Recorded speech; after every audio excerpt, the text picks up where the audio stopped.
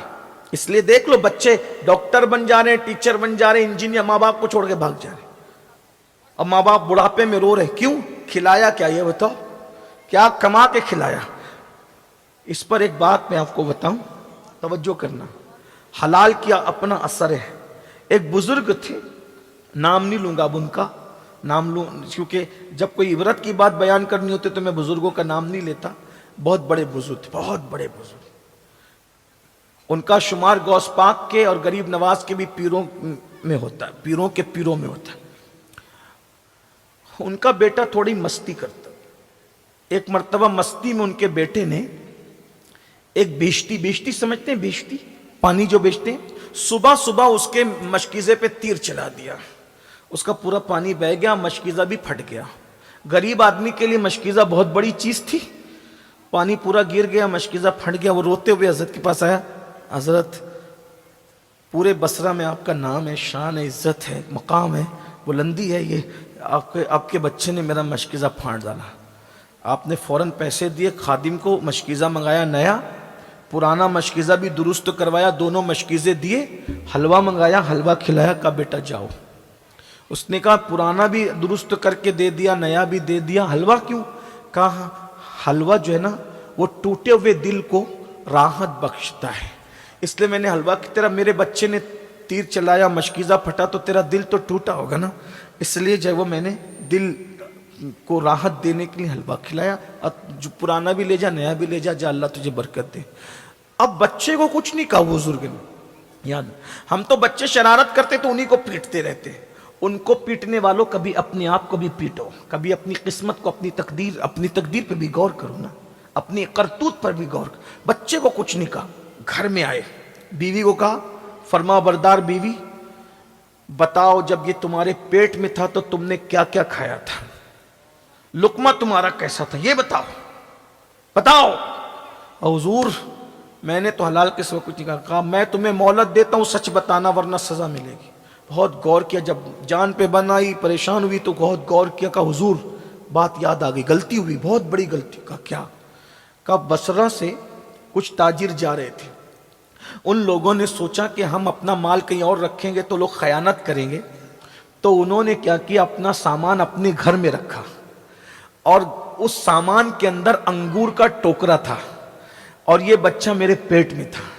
تو انگور کی خوشبو اتنی آ رہی تھی، میرا دل چاہ رہا تھا کہ انگور کھاؤں، اور آدھی رات ہو چکی تھی، اجازت لے نہیں سکتی تھی. اگر بغیر اجازت انگور کھاتی تو حرام ہوتا. تو میں نے کیا کیا، لذت بھی مل جائے، چوری بھی نہ ہو، تو میں نے سوئی لی، اور سوئی لے کر انگور میں چبویا، اور سوئی کے ناکے پر جو پانی آیا انگور کا، وہ میں نے چوس کر اس کی لذت لے لی. کہا یہ اسی کی نحوست ہے کہ تو نے اتنا حرام کھایا نا، یہ بیٹا اسی لیے بدماش اور شرارتی پیدا ہوا. اتنے بڑے ولی کی بیوی اگر انگور کا رس سوئی کے ناکے پہ انگور کا رس کتنا آتا ہے، جب وہ چوس لے تو حال یہ ہوتا ہے کہ بچہ بدماش اور شرارتی پیدا ہوتا ہے. جو قرضہ لے کر کھا رہے ہیں، ادا نہیں کر رہے ہیں، پورا ہڑپ کر جا رہے ہیں، بھائیوں کا حصہ نہیں دے رہے ہیں، بہنوں کا حصہ دبا لے رہے ہیں، موبائل چوری کر کے کھا رہے ہیں، سود کے پیسے کھا رہے ہیں، حرام کے پیسے کھا رہے ہیں، دادا گیری کر کے بھتہ وصول کر رہے ہیں، ان کی اولادوں کا کیا ہوگا؟ اگر اپنی نسلوں کو بگاڑنے سے بچنا ہے، حلال. جس وقت مخدوم اشرف جہانگیر سمنانی ہمارے مرشد ماں کے پیٹ میں آئے اور پورے محل میں خوشیوں کی شہنائی بجنی شروع ہوئی کہ ملکہ کو خوشی دکھائی اللہ نے، برسوں بعد بچہ ماں کے پیٹ میں آیا تو مخدوم اشرف کے والد بزرگوار سید ابراہیم نور بخشی اپنی بہن کو بلا کر کہتے ہیں بہن دیکھو اب میری بیوی کا تم خیال کرنا، کوئی حرام لقمہ اس کے منہ تک نہیں جانا چاہیے ورنہ بیٹا نیک نہ بن سکے. توجہ کریں، یہ بزرگوں کی. آج لوگ کہتے ہیں اللہ والے کیوں نہیں ہیں؟ میں نے کہا نماز ہے، روزہ ہے، حج ہے، زکوٰۃ ہے، تلاوت ہے، سب ہے، پھر اللہ والے کیوں نہیں؟ تو یاد رکھیے نماز تو ہے مگر پیٹ میں حلال نہیں، روزہ تو ہے مگر پیٹ میں حلال نہیں ہے، داڑھی تو ہے مگر پیٹ میں حلال نہیں۔ دیکھ لو چیک کر کے اپنا لقمہ کتنا حرام کھا رہے ہو۔ تو فرمایا آواز آئی، یہ قسمیں کھاتا تھا اور حرام کھاتا۔ پھر بولا وہ میں وہاں سے بھاگا، پھر میں نے تیسری قبر کھودی۔ تو جب میں تیسری قبر پر پہنچا تو میں نے کیا دیکھا، ایک بندہ ایک گدی سے اس کی زبان باہر نکلی ہوئی ہے کتے کی طرح، اور اس کے پورے جسم میں آگ کی کیل ٹھوکی ہوئی ہے، کتے کی طرح زبان لٹکی ہے اور آگ کی کیلیں اس کے جسم میں ٹھوکی ہوئی ہے۔ یہ منظر دیکھ کر کے جیسے میں بھاگنے لگا تو غیب سے آواز آئی، یہ نہیں پوچھے گا کہ یہ کون تھا، اس میں بھی دو گناہ تھے۔ یہ لوگوں کی غیبت کرتا تھا، چغلی کرتا تھا، اور دو لوگوں کے درمیان لڑائی لگاتا تھا، جھگڑا لگاتا تھا، اس لیے کتے کی طرح اس کی زبان لٹک گئی اور اس کے پورے جسم میں جہنم کی آگ کی کیلیں ٹھوک دی گئی۔ یہ قبر ہے۔ آج بھی لوگ غیبت کرتے ہیں، غیبت مطلب اس کے پیچھے اس کی برائی، اس کے پیچھے اس کی برائی، اور فرمایا الغیبت اشد من الزنا، کہ زنا سے بڑھ کر غیبت ہے، زنا سے برا کام غیبت ہے۔ اللہ اکبر۔ اور چگلی ادھر کی ادھر، ادھر کی ادھر۔ ایک مرتبہ امام اعظم ابو حنیفہ سے کسی نے کہا، ایک معتبر ذرائع سے بات مجھے پتا چلی کہ فلاں نے آپ کے بارے میں ایسا کہا، تو امام اعظم نے ہنس کے کہا، مجھے حیرت ہو رہی ہے اتنے بڑے عالم ہو، غیبت کرنے والے دنیا میں کب سے معتبر ہو گئے؟ دنیا میں غیبت، کیونکہ جس نے غیبت کی نا تو پھر وہ معتبر ذرائع کیسے ہو گئے؟ اگر آج غیبت اور چگلی ختم ہو جائے، ہمارے گھر کے، محلے کے، ملک کے 90% جھگڑے ختم ہو جائیں گے۔ امام اعظم فرمایا کرتے تھے، مجھے امید ہے اللہ مجھے بخش دے گا، کا وجہ کہا کہ میں نے پوری زندگی میں کبھی کسی کی غیبت نہیں کی۔ آج ہم غیبت میں مبتلا ہیں، چگلی میں مبتلا ہیں، لڑا رہے ہیں، جھگڑا رہے ہیں، بھائی بھائی میں لڑائی لگا رہے ہیں، اور اسی طریقے سے جو ہے وہ محلے محلے میں لڑائی لگا رہے ہیں، پیر و مرشد میں اور مریدوں میں لڑائی لگا رہے ہیں، اسی طریقے سے پڑوسی پڑوسی میں لڑائی لگا رہے ہیں، ننند بھاوج میں لڑائی لگا رہے ہیں، ساس بہو میں جھگڑا لگا رہے ہیں، اسی طریقے سے دیورانی جٹھانی میں جھگڑا یاد رہو کتے کی طرح زبان لٹکے گی قبر کے اندر اور جسم میں کیلیں ٹھوکی جائے گی۔ اس پہ میں اب زیادہ نہیں کہتا، چونکہ وقت بھی میرا پورا ہو رہا ہے اور بہت لمبی گفتگو میں نہ کرتے کرتے کر چکا۔ آخری میں 2 باتیں اور سن لیں، لیکن یہ بات میں آپ کو کہہ دوں، غیبت اور چگلی سے بچو۔ چگلی، مجھے یہاں ایک پیارا واقعہ یاد آیا امام غزالی کا۔ امام غزالی سورہ یوسف کی تفسیر میں لکھتے ہیں کہ یوسف علیہ السلام کے بھائیوں نے، بہنیں دھیان سے سنیں، آپ سب بھی سنیں، ہائے اچھے سے سن رہے ہو اور سنو اچھے سے۔ عورتیں غیبت چگلی زیادہ کرتی، عورتوں کا حال یہ، ہنسنے کی کوئی بات نہیں، یہ کسی دل جلے کی فریاد ہے۔ 4-6 ملے گی، اس کی خوب برائی کرے گی، اور آخری میں ہٹتے ہٹتے کہے گی اللہ توبہ استغفر اللہ۔ جان دو بھائی، اس کی اعمال اس کے ساتھ، اپنے اعمال اپنے ساتھ، اپنے تو کسی کی غیبت نہیں کرتے، تو اب تک کیا کر رہی تھی؟ بعض عورتیں تو کہتی اللہ توبہ میری بہن، میں غیبت کرنے کے لیے نہیں کہہ رہی ہوں، میں تو بتانے کے لیے کروں، ارے یہی تو غیبت ہے۔ ایسی رابعہ بصری بنتی ہے گناہ کرنے کے بعد بھی کہ جس کی کوئی حد نہیں۔ اللہ کی پناہ، عورتوں کو دین سیکھنے کی ضرورت زیادہ۔ ایک عورت اگر دین سیکھ لے، 4 مردوں کے لیے جنت میں جانے کا ذریعہ بن جائے۔ عورت دین سیکھ لے، باپ کو سنوار سکتی ہے، بھائی کو سنوار سکتی ہے، بیٹے کو سنوار سکتی ہے، شوہر کو سنوار سکتی ہے۔ اور ہمارے یہاں سب سے زیادہ کمزوری دین کے معاملے میں عورتوں میں ہے۔ بہرحال تو یوسف علیہ السلام کے بھائیوں نے یوسف علیہ السلام کو بہت مارا پیٹا اور کنویں میں ڈال دیا، اور بکری کے بچے کو ذبح کیا اور اس کے خون میں کرتا لت پت کر کے لے کر آئے، اور ساتھ میں ایک بھیڑیا بھی پکڑ لیا۔ بولے ابا بھائی کو بھیڑیا کھا گیا، اور یہی کمبخت بھیڑیا تھا، اس نے کھایا۔ حضرت یوسف علیہ السلام کا کرتا حضرت یعقوب علیہ السلام نے دیکھا تو آپ روتے روتے ہنس پڑے، کہنے لگے کتنا ہوشیار تھا نا وہ بھیڑیا کہ پورا یوسف کھا گیا اور کرتا بھی نہیں پھٹا۔ انسان کو کھائے گا تو پہلے کرتا پھٹے گا نا، کرتا صحیح سلامت ہے۔ اور وہ روتے ہوئے آئے، ہم نہ تھے، ہم نہ تھے، ہم نہ تھے۔ اسی لیے امام غزالی کہتے ہر رونے والے پر اعتماد مت کرنا، کیونکہ یوسف علیہ السلام کے بھائی بھی روتے ہوئے ہی آئے تھے۔ آپ کہیں گے کیا رونا برا ہے؟ میں نے کہا برا نہیں ہے، رونا برا نہیں ہے۔ رو یعقوب بھی رہے تھے اور رو بھائی بھی رہے تھے، دونوں کے رونے میں کیا فرق تھا؟ یعقوب کو محبت یوسف رلا رہی تھی اور بھائیوں کو رونا نہیں آ رہا تھا، وہ رونے کی ایکٹنگ کر رہے تھے۔ تو محرم میں بھی دو لوگ روتے ہیں، ایک طبقہ رونے کی ایکٹنگ کرتا ہے اور ایک طبقہ محبت حسین میں روتا ہے۔ تو محبت حسین میں رونا عبادت ہے، لیکن ہم نہ تھے کی ایکٹنگ کرنا یہ خیانت ہے۔ ایک بات یاد رکھنا، اس لیے ہر ایک کے رونے پر پگھلنے کی ضرورت نہیں ہے۔ بھائی آئے تھے روتے ہوئے، بہرحال تو حضرت یعقوب علیہ السلام نے کہا بھیڑیا کھا گیا، ہاں یہ بھیڑیا ہے، دیکھو یہ اسی نے کھایا۔ آپ نے روتے ہوئے کہا او بھیڑیے، میرے اتنے خوبصورت لال کو تو کیسے کھا گیا؟ تو بھیڑیے نے، حضرت یعقوب پیغمبر تھے، نبی تھے نا، ان سے بات کی، اللہ کے نبی میں بھیڑیا ضرور ہوں، لیکن میں نے آپ کے بیٹے یوسف کو نہیں کھایا، کیونکہ مجھے معلوم ہے وہ اللہ کا نبی ہے، اور اللہ کے نبی کو کھانا جانوروں پر حرام ہے۔ جانور اللہ کے نبی کو نہیں کھا سکتا، مٹی اللہ کے نبی کو نہیں کھا سکتی، جانور اللہ کے نبی کو نقصان نہیں پہنچا سکتے، تو اس لیے وہ تو نبی ہے، صدیق ہے، میں کیسے کھا سکتا ہوں؟ میں نے نہیں کھایا۔ کہا پھر کیا ہوا؟ کہا جو ہوا میری آنکھوں کے سامنے، میں نے سب دیکھا۔ کہا بتا کیا ہوا؟ میں نہیں بتاؤں گا۔ بھائی لوگ تو نہیں سن رہے تھے نا یہ سب بات، کیونکہ نبی تھے یعقوب علیہ السلام۔ حضرت امام غزالی لکھتے ہیں یعقوب علیہ السلام نے کہا جب تیری آنکھ کے سامنے ہوتا کیوں بتاتا نہیں؟ کہا اس لیے نہیں بتاتا کہ یہ چگلی ہو جائے گی، اور چگلی اللہ کو پسند نہیں ہے۔ میں بھیڑیا ضرور ہوں مگر چگل خور نہیں ہوں۔ اللہ کو اس بھیڑیا کی ادا اتنی پسند آئی کہ اللہ رب العزت نے یونس علیہ السلام کی مچھلی کو جنت میں داخل کرنا ہے، اصحاب کہف کے کتے کو جنت میں داخل کرنا ہے، تو ساتھ ساتھ حضرت یوسف علیہ السلام کے اس بھیڑیے کو بھی جنت میں داخل کرنا ہے، کیونکہ اس نے غیبت نہیں کی۔ اگر بھیڑیا چگلی سے بچ جائے تو اللہ بھیڑیے کو جنت عطا کرے، اگر مومن چگلی سے بچ جائے تو اللہ اس کو جنت کیوں نہ عطا فرمائے؟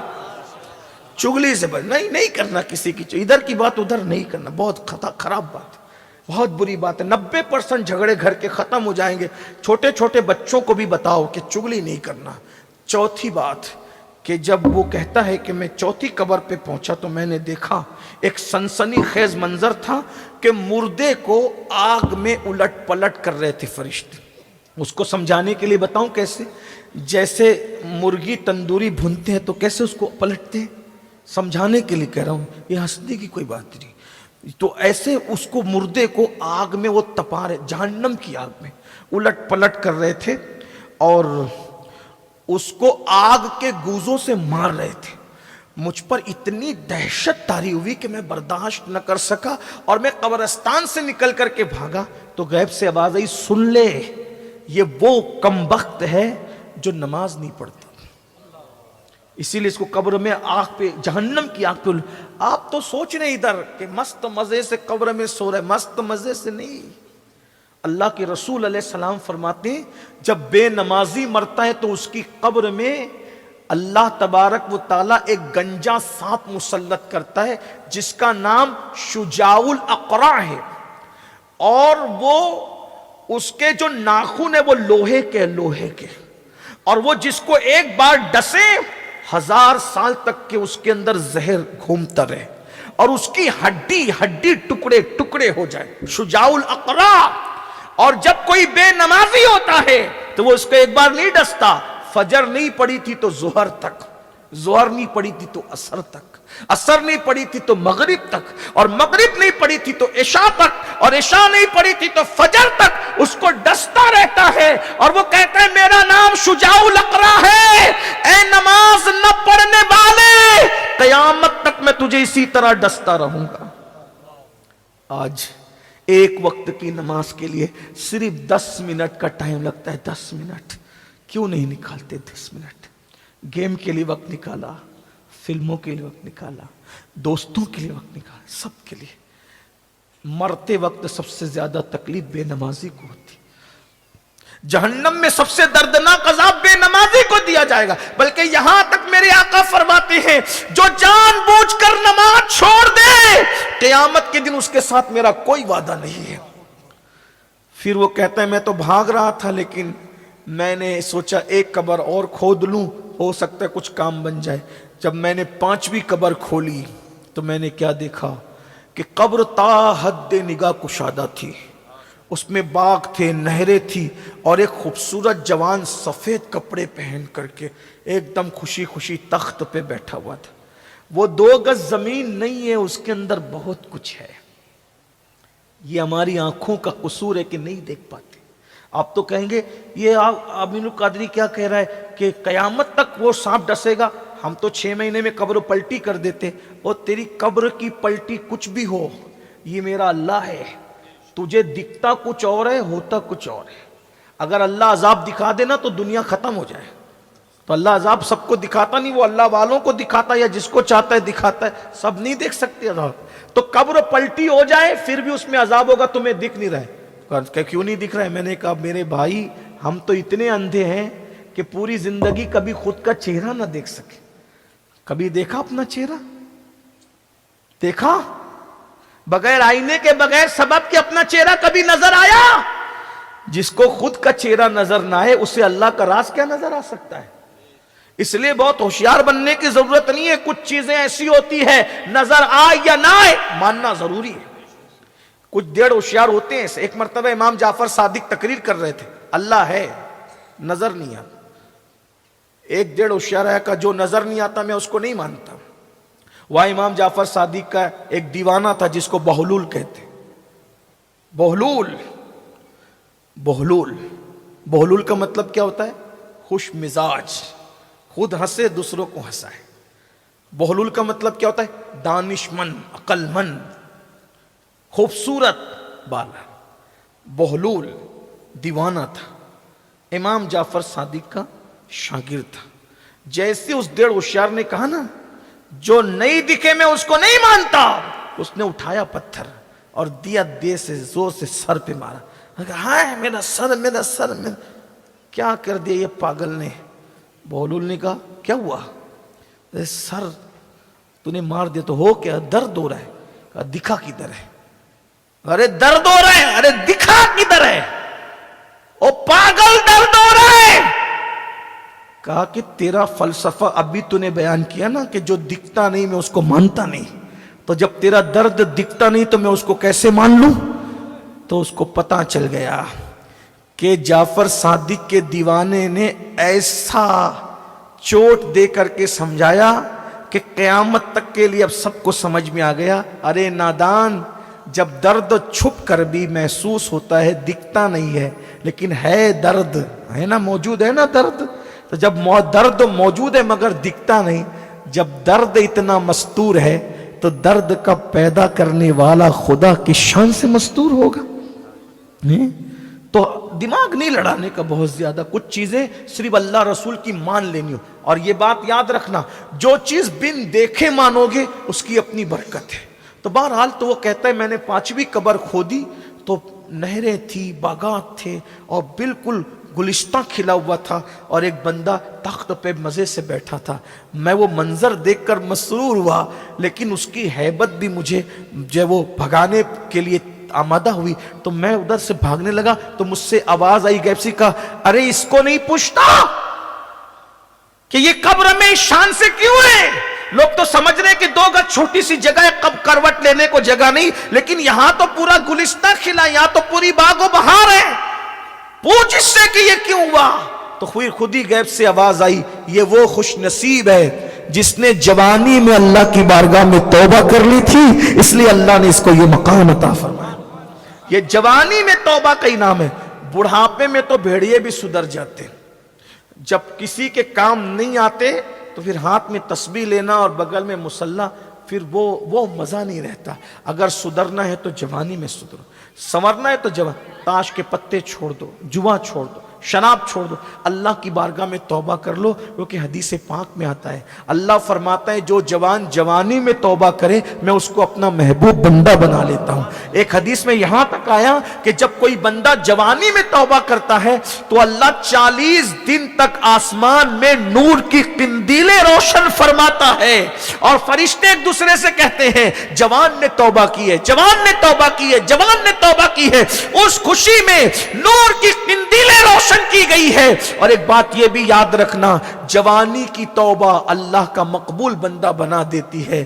بات جوانی کی آئی ہے تو یہاں تک حدیث پاک میں آیا ہے کہ جو جوان حرام سے بچے، اللہ کی عبادت کرے، اللہ اس کو 70 صدیقوں کا ثواب عطا کرتا ہے، اور اللہ اس کو فرشتوں کے مانند قرار دیتا ہے۔ فرمایا جو جوانی میں حرام سے بچے، اللہ فرماتا ہے وہ میرے بعض فرشتوں کے مانند ہے میرے نزدیک۔ اور یہ بھی فرمایا میرا حقیقی بندہ وہی ہے، میرا محبوب بندہ وہی ہے جو جوانی میں توبہ کر۔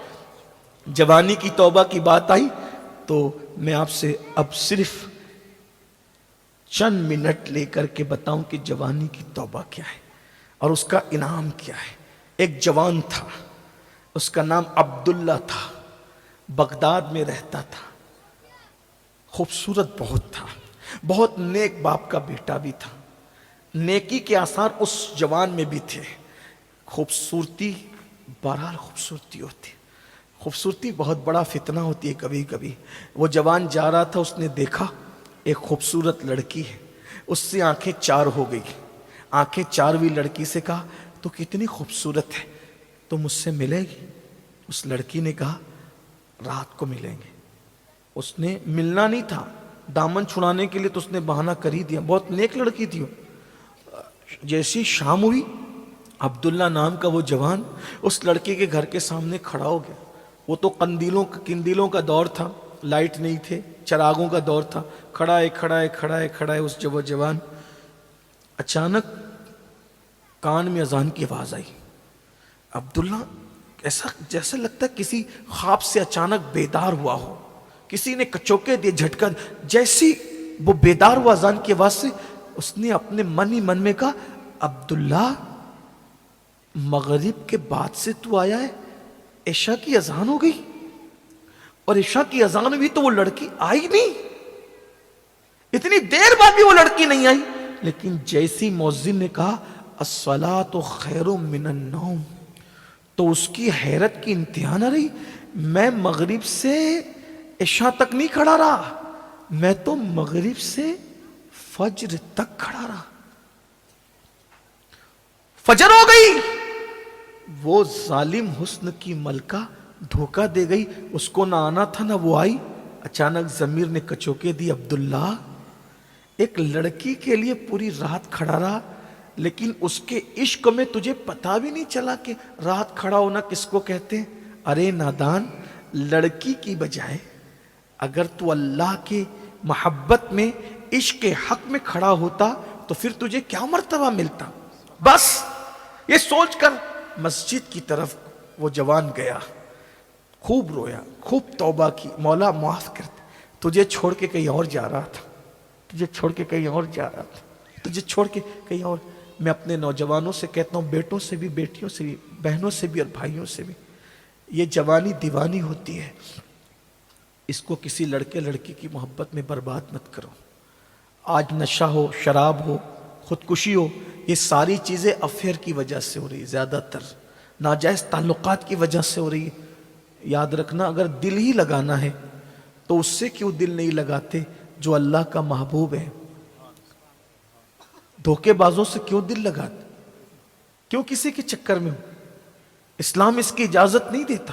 وہ نوجوان خوب رویا، خوب رویا، خوب توبہ کی، نماز پڑھی، سورج نکل آیا، اشراق پڑھی، خوب رویا، اللہ کو منایا، چاشت پڑھی، مولا اب کبھی نہیں جاؤں گا اس طرف، گناہ کی طرف نہیں جاؤں گا، برائی کی طرف نہیں جاؤں گا۔ چاشت کے بعد جب سورج چڑھ گیا تو عبداللہ اپنے گھر کی طرف جانے لگا، تو عبداللہ نے کیا دیکھا کہ سر پر بادل سایہ کر رہے۔ مسجد سے بڑے میاں بھی نکلے تھے، تو بڑے میاں کو عبداللہ نے کہا اللہ والے، اے اللہ والے۔ بڑے میاں نے عبداللہ کو کہا اللہ والے، تو کتنا اللہ والے، تیرے سر پہ بادل سگا۔ بابا رات کیسے گزری وہ تو ہم جانتے ہیں، ہم کوئی اللہ والے نہیں ہیں اس اعتبار سے جس اعتبار سے آپ کہہ رہے ہیں، ہم کوئی اللہ کے مقرب نہیں ہیں اس اعتبار سے جس کو اللہ والا کہا جاتا ہے، ہم تو گنہگار ہیں، رات کیسے گزری ہم جانتے ہیں، آپ اللہ والے ہیں بابا۔ بڑے میاں خوش ہو گئے، لیکن جب دونوں کا رستہ بدلا تو بادل کا سایہ عبداللہ کے سر پہ تھا، بڑے میاں کے سر پہ نہیں تھا۔ بعد عبداللہ رو پڑے، روتے کا مولا میں نے توبہ کی تو تو نے میری کتنی عزت بڑھائی کہ بادل میرے سر پہ سایہ کرتا ہے، اب کبھی برائی کی طرف نہیں جاؤں گا، نیک بنوں گا، پوری زندگی تیری راہ میں گزار دوں گا، اور جب نیک ہی بن رہا ہوں تو عالم بن جاؤں، مفتی بن جاؤں، فقیہ بن جاؤں، کوئی اچھا استاد تلاش کر لوں۔ استاد ڈھونڈنے نکلے، نصیبے نے یاوری کی، اور وہ عبداللہ استاد ڈھونڈتے ڈھونڈتے اس کے دروازے پہ پہنچ گئے جسے دنیا امام الائمہ، سراج الامہ، کاشف الغمہ، کروڑوں اربوں خربوں حنفیوں کے امام اعظم ابو حنیفہ کی شاگردی نصیب ہو گئی۔ اور وہ عبداللہ نے اتنا پڑھا کہ اس عبداللہ کو علم حدیث کی وجہ سے لوگوں نے امیر المومنین فی الحدیث کا، فقہ اتنا پڑھا، امام الفقہا کہا، تصوف اتنا پڑھا، شیخ المشائخ کہا، اور اسی عبداللہ کو دنیا عبداللہ ابن مبارک کے نام سے جانتی ہے۔ امام اعظم کہا کرتے تھے اگر قیامت میں اللہ مجھ سے پوچھے گا اے نعمان میرے لیے کیا تحفہ لایا ہے تو میں عبداللہ ابن مبارک کو پیش کر دوں گا، اسی کے ذریعے میری مغفرت ہو جائے گی۔ دیکھو جوانی کی توبہ نے کہاں تک پہنچایا۔ امام بخاری کے دادا استاد ہیں یہ عبداللہ ابن مبارک، امام اعظم کے شاگرد ہیں یہ، صوفیہ کے بھی استاد ہیں یہ وہ بزرگ ہیں۔ فضیل بن عیاض کا نام سنتے ہیں، اللہ اکبر، ان کے بھی استاد عبداللہ ابن مبارک۔ تو یاد رکھیے جوانی میں توبہ کرو گے اس کا انعام یہ ملے گا۔ بڑھاپے میں ٹھیک ہے توبہ، میں کسی کو مایوس نہیں کرتا، لیکن جوانی میں نیکی کے جذبات بھی جوان ہوتے ہیں، برائیوں کے جذبات بھی جوان ہوتے ہیں۔ آؤ سب مل کے توبہ کریں اللہ کی بارگاہ میں۔ توبہ کرتے ہو؟ پہلے بتاؤ کون کون توبہ کرتے ہیں، ہاتھ اٹھاؤ۔ سب کر ایسے نہیں، اچھے سے اٹھاؤ۔ اچھے کام کے لیے ہاتھ اٹھانا اچھی بات ہے، سب اٹھائے رکھو نا بھائی، زبردستی نہیں ہے، جسے کرنا ہے وہی۔ جو توبہ کرتا ہے وہ اللہ والا بن جائے، اللہ کا محبوب بن جائے۔ مردوں کو کہا تھا لیکن عورتوں کے جذبات کتنے ہیں دیکھیے کہ خواتین نے بھی اٹھایا، اللہ ان کے بھی ہاتھ اٹھانے کی لازم۔ بولو آج سے توبہ کرتے ہو؟ نماز چھوٹے گی آج سے؟ بولو نماز چھوڑو گے؟ نہیں چھوڑو گے نا انشاءاللہ؟ اٹھا کے رکھیں آج، ذرا ہم بھی دیکھیں فرشتوں گواہ بنائیں۔ نماز چھوٹے گی آج سے؟ جو عشاء پڑھ کے نہیں ہے پہلے عشاء پڑھیں گے، فجر بھی پڑھیں گے انشاءاللہ، حرام سے بھی بچیں گے، غیبت چگلی سے بھی بچیں گے۔ بولیے استغفر اللہ ربی من کل ذنب واتوب الیہ وما علینا الا البلاغ۔ السلام علیکم۔